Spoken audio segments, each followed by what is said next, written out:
This assignment is a painting technique exploration assignment.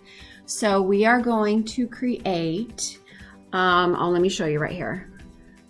On a watercolor piece of paper right here, we're going to create 8 areas where we use wet on dry, splatter, lifting out, graded wash, irregular variegated wash, a single color wash, a 2-color variegated wash, and a dry brush. So what we're going to do is create all of those different techniques on this board so that we can use it throughout the semester. Anytime we are, if you're looking at a painting and you're starting to create it, and you kind of have a blank in your mind and you're not sure where to go with this painting, well, then you can always refer back to this technique page that you created, and it will give you some ideas on, if you have like some trees or some bushes and you want a good technique that is really good for trees and bushes, well, then refer to this, because sometimes, a single color wash is not going to work for trees and bushes, right? Or a graded wash is not going to work for washes or for rocks, hard rocks and things like that. So then you have to start thinking, okay, what techniques do I need for what portions of this painting? And this is a really good reference tool. Okay, so if you're ready, let's get started. I'm going to show you how to kind of set this up. So the first thing I did here was I just took my board, got some tape.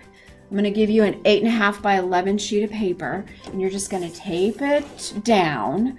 You can do it without taping it if you wanted to, but if that happens, the paper starts to wrinkle a little bit because it is watercolor paper, and it's soaking up all that water. And it starts to wrinkle, and then pretty soon your graded washes and your lifting out, they don't look real good. They start to your water starts to flow in other areas, and it's kind of a mess. So I really would prefer you to use your board and to tape it down so that it's nice and flat while you work on this. And then when it dries, you can tear it off. Okay, keep it in your visual journal at all times. That way you can use it. So I went ahead, I'm not sure if you can see or not with the lighting in here, but I'm going to move it a little bit closer so you can see. Can you tell? You probably can. It's so light. But what I did with pencil is went in. I'm going to move it closer like this. Now you can see, right? I went in there with pencil and I wrote the words like that. Okay, so they're all written on there. And so we'll do that first. We'll go ahead and prepare this. I used a ruler, went ahead and separated the paper in half and drew a line here. And then since it is 12 inches long, then it made sense to make a mark at every 3 inches. So 3 inches, 6 inches, 9 inches, and then the last portion would be your last 3 inches. So you've got your, you've got your 8 areas. Let me move it like this. You can see it. You've got 1, 2, 3, 4, 5, 6, 7, 8.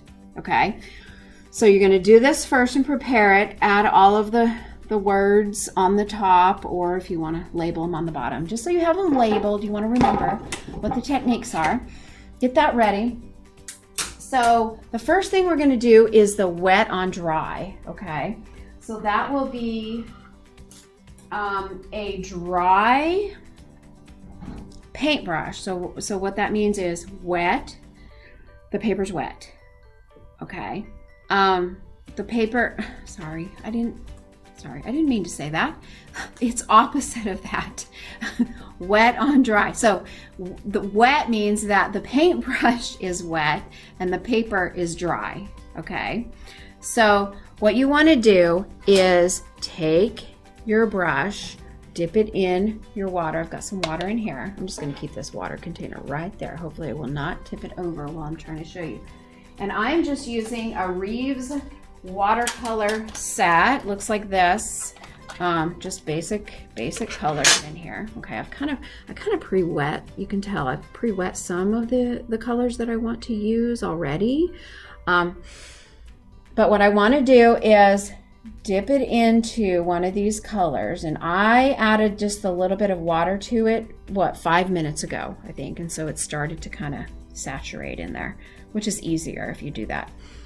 So I'm getting some color on this. I'm just going with this dark green color right here. See, I'm just going to start with that dark green color.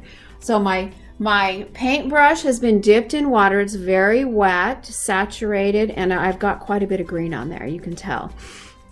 So wet on dry means that I am able to have complete control with my paintbrush, okay? The paper is not wetted down. If it's wet now and I touch it with my paintbrush, I'm gonna get all this bleeding going on. And that is not ideal. That's not really what I want to happen, okay? So I'm gonna tilt it slightly so that you can see what's going on with this lighting. It's really crazy. So with the wet on dry, I'm just going to draw something. I'm just going to do an abstract sort of drawing. Do you see how much control I've got with that? That is good controlled wet on dry. Okay. If I wanted, I could go back and just add a little bit darker color if I wanted. But I have complete control of wherever my paintbrush is going with this type of painting. Okay? So that's the wet on dry. The next one is a splatter. So with a splatter, we have a lot of these extra toothbrushes. Yes, they're gross, but they've been used, they've been sanitized, but we use them for painting all the time. So I've got a whole bunch of them in the back. So we're gonna use those. I started with I added some water to this. You can see right there. I added some water to this just a little bit ago, right before I started this video. And I added some blue in there, okay, to kind of prepare it for you. So I'm just gonna get that paintbrush in there and load it up, okay? And then what I'm gonna do is take my thumb and do this with the paintbrush, okay? Or with the toothbrush, sorry. And I'm just going to create a splatter. So I'm gonna show you how I'm gonna do this. So I'm pointing it towards this area and I'm just gonna do this. See that splatter that's taking effect? This is great for water hitting rocks, okay? If you're doing like a beach scene or something like that, and you've got this water crashing against these rocks, and you come in and you do some splattering later on, it's beautiful, okay? You could even do like the white paint at the end after the water has kind of receded. Do the white paint on top with splatters. It's beautiful, okay? So that is what splatter looks like. Kind of a lot of fun, right? So the next one is called lifting out. So what we're gonna do is we're gonna be using a paper towel to actually lift this out. So I'm gonna use this blue since I already have quite a bit of water in it. See what I'm doing here? I'm just I'm not gonna tip it too much. I don't want it to run. I'm just gonna get quite a bit of water going, okay? And what I'm gonna do is just this is called scumbling, guys. I'll mention scumbling one more time, but what I'm doing is just kind of going in there and really scribbling like a little kid would, you know, with this, and just kind of doing a little bit of whatever, right? I'm not even watching what I'm doing right now, okay? So do that first. These are gonna kind of be, I know they're blue, they're not the right color, but they're kind of gonna be like bushes. Just think of bushes. Okay, I might have like pretty mountains in the background, but this can be some bushes. So I go in and it's been sitting there for just what, 30, 40 seconds while I'm talking.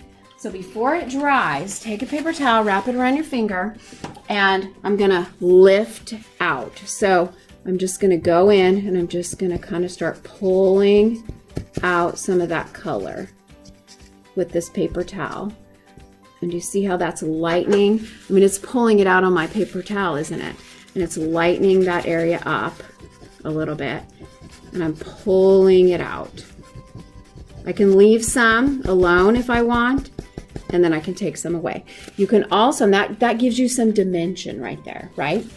it also makes them look a little bit more three-dimensional. But here's another thing that I like to do. Go in with your paintbrush also, and your paintbrush can serve as a lifter. See how the paintbrush is lifting out that area? I can come in here and do a lift out here if I wanted to. Now it's starting to look realistic where the sun is hitting some areas and not hitting other areas. And it's looking less flat, right? More three-dimensional, okay? So there is your lifting out. The next one is a graded wash. So with a graded wash, you've got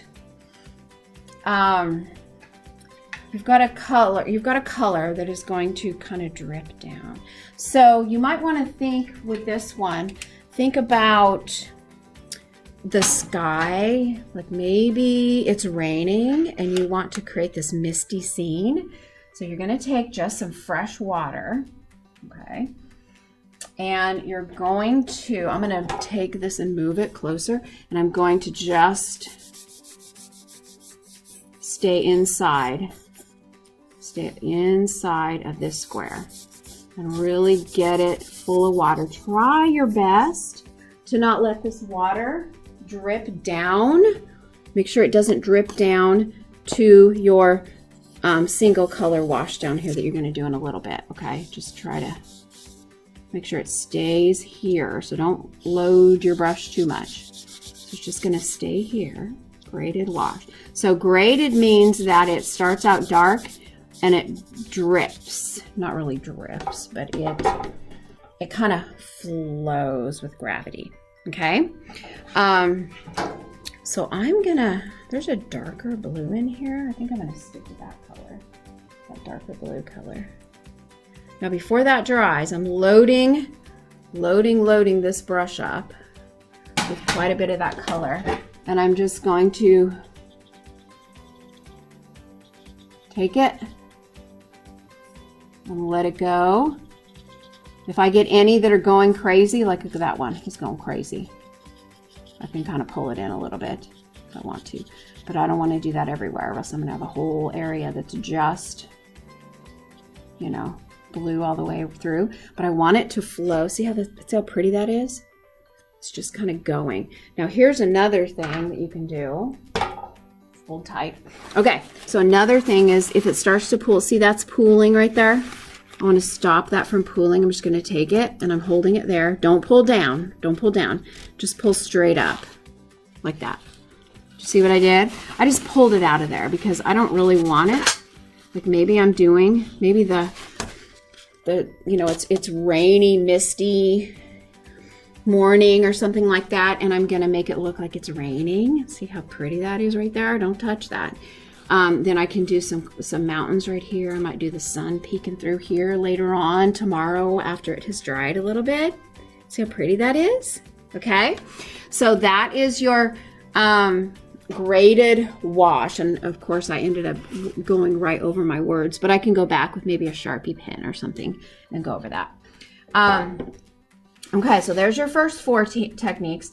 The next one is an irregular variegated wash. And so what that is, remember when I mentioned scumbling before?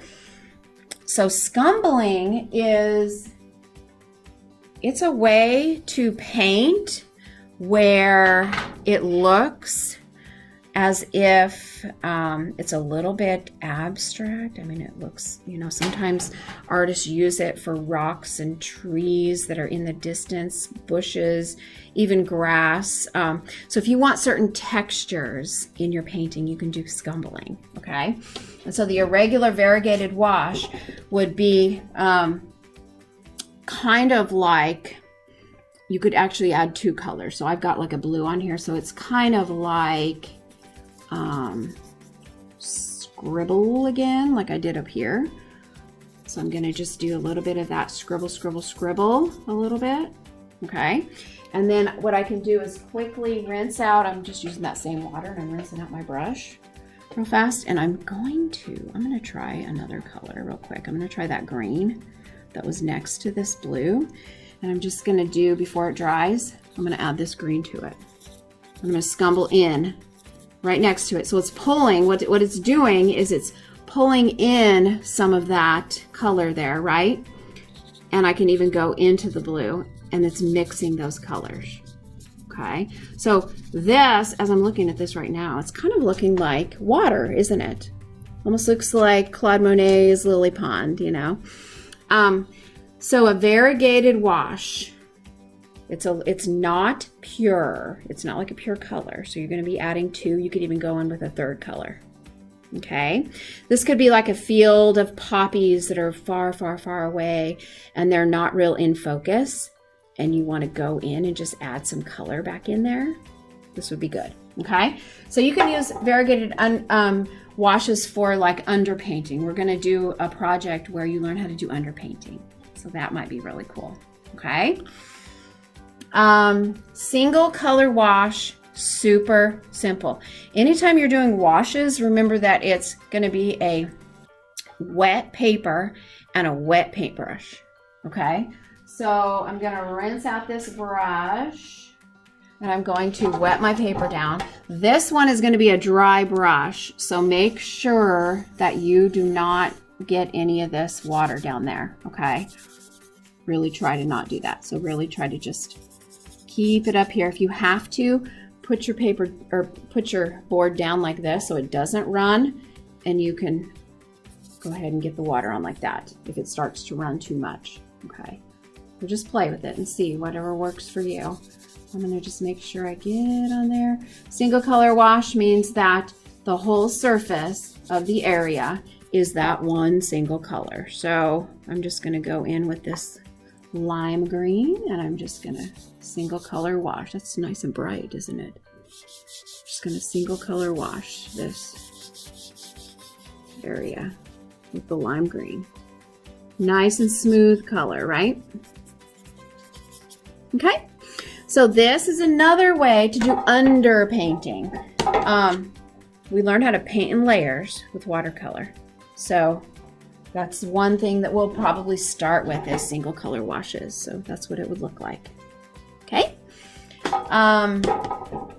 so that's the irregular variegated. Let's do the 2-color variegated. So think of this, 2-color variegated. It's kind of like color blending, you know. If you've got red over here and you have blue over here and you mix them together, and in the middle they mix, they're going to make purple, you know. So that is a good example of what that's going to look like. So basically, you don't necessarily, with the 2-color variegated wash, you don't necessarily have to get it wet first, but it works better. So I'm going to go ahead and wash it down once with my wet brush. And then let's do that. I guess I do have blue and red. Since I mentioned blue and red, let's do blue and red. So I've got this red. I haven't wet it down yet, so I'm just adding a little bit of water to it to see if I can get it. It might be more like a pink because it hasn't saturated, been sitting long enough, you know. But that's okay because this is drying, so I want to get this on here. So here's my red. I'm just going to do half of this square red. I'm going to pull the color into the middle like that, okay? And then rinse your brush out real quick. Last thing you want is all of these muddied down, so really try to rinse in between. Let's pull this blue right here. I'm going to pull this blue since it's got quite a bit on there. And then I'm going to get the blue on here first, right? And then go ahead and drag it over to the red. And it's going to start mixing. You can see the mixing going on, can't you? Okay, so the 2 colors mix and make the purple-ish color in the center. Okay, starting to drip. See how it's dripping right there? So you're just gonna, you know, have to do some cleanup sometimes. Okay, last one is a dry brush. I like dry brush for a lot of reasons, you know, to make some cool texture, basically. So take your brush, rinse it out, and get some of that water. I just flicked it. Don't flick it at your neighbors, but you know what I mean. Just flick it at the ground if you have to. And I'm just going to take it and I'm just pulling it apart like this. Okay? Just pull it apart and separate it a little bit. And then I'm going to take one of those colors. I don't know which one. Which one should I use, you guys? Let's try orange. So I'm just going to take it and I'm just getting a little bit. I know this is really close to the camera, but I kind of want to see want you to see what I'm doing. So I'm just going to take it and I'm getting a little bit on the tip of my brush. Can you see that? You can see that, right? Okay. So a little bit on the tip of my brush. And it's a dry brush. So my brush has to be dry. That's why I got some of that water out of it. I don't want it super dry. I want it a little bit wet, but not drenched, okay? And the paper has to be dry. So I'm going to use my left hand. I'm not good at left-handed stuff, but I'm gonna use my left hand because my right hand's in the way. You see how that's making some nice, oh, you probably can't see that. I'm gonna move it forward. I'm gonna move it towards you. There you go. Now you can see, right? Okay, so I'm just gonna pull up. So let's say I've got some grass that's growing or something like that, and I need some good texture. This is a perfect way. See how realistic that can look?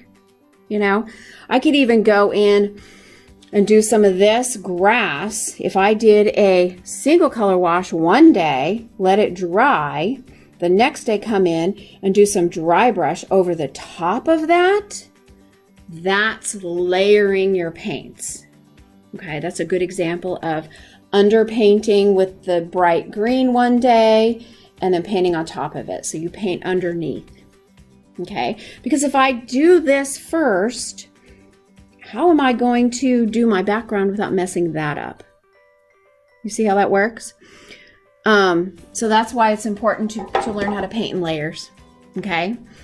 So this is your first little assignment that I want you to complete after you have completed your color mixing grid that we did with all of the 64 colors.